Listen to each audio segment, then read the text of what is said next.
বেশিরভাগ মেয়াদ উত্তীর্ণ ওষুধ ক্ষতিকর নয়, বরং কার্যকারিতা কমে যায়। অর্থাৎ ওষুধটি হয়তো কাজ করবে না, কিন্তু বিষক্রিয়া ঘটাবে না। যে যে ক্ষেত্রে সমস্যা হতে পারে: তরল ওষুধ, insulin, nitroglycerine, inhaler, antibiotic, suspension, thyroid ওষুধ ইত্যাদি। মেয়াদ উত্তীর্ণ হলে কার্যকারিতা নষ্ট হয়ে বিপজ্জনক হতে পারে। প্রেসক্রিপশনবিহীন সর্দি, জ্বর, ব্যথার ওষুধ বা ভিটামিন সাপ্লিমেন্ট সাধারণত মেয়াদ পেরিয়ে গেলেও সীমিত সময়ের জন্য নিরাপদ হতে পারে।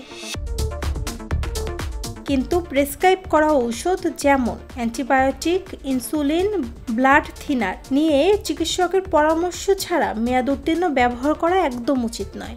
বাংলাদেশের আইনে মেয়াদ উত্তীর্ণ ঔষধ সংরক্ষণ ও বিক্রি বেআইনি, যদিও কার্যকরভাবে এটি সবসময় বাস্তবায়ন হয় না। যুক্তরাষ্ট্রের কেন্দ্রীয় ঔষধ সংস্থা ফেডারেল ড্রাগ অ্যাডমিনিস্ট্রেশন ও আর্মি মেডিকেল বিভাগ 15 বছর মেয়াদ উত্তীর্ণ 100টি ওষুধ পরীক্ষা করে দেখেছে 90% ঔষধ তখনও কার্যকর ছিল। মার্কিন চিকিৎসা সংস্থা আমেরিকান মেডিকেল অ্যাসোসিয়েশনের মতে অধিকাংশ ঔষধ মেয়াদ উত্তীর্ণের পরও কয়েক বছর কার্যকর থাকে। তারা 2001 সালে একটি গবেষণা পরিচালনা করে। 22টি ভিন্ন ঔষধে 3000 ব্যাচ নেওয়া হয়, সেগুলো পরীক্ষা করা হয়। পরীক্ষায় দেখা যায় বেশিরভাগ ওষুধের কাজ করার ক্ষমতা তাদের উপর মুদ্রিত মেয়াদ শেষ হওয়ার তারিখের চেয়েও অনেক বেশি। মেয়াদ উত্তীর্ণ ওষুধ খাওয়ার আগে চিকিৎসক বা ফার্মাসিস্টের পরামর্শ নিন।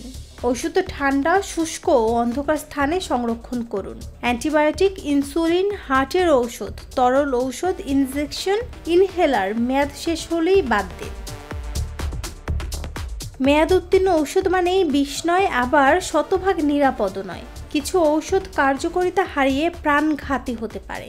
তাই অন্ধভাবে আতঙ্কিত হওয়া যেমন ঠিক নয়, তেমনি অবহেলাও নয়। সচেতনতা, বিজ্ঞান ভিত্তিক তথ্য ও প্রয়োজনে চিকিৎসকের পরামর্শ নেওয়াই নিরাপদ। নুসরাত জাহান শম্পা, নিরপেক্ষ নিউজ ডেস্ক।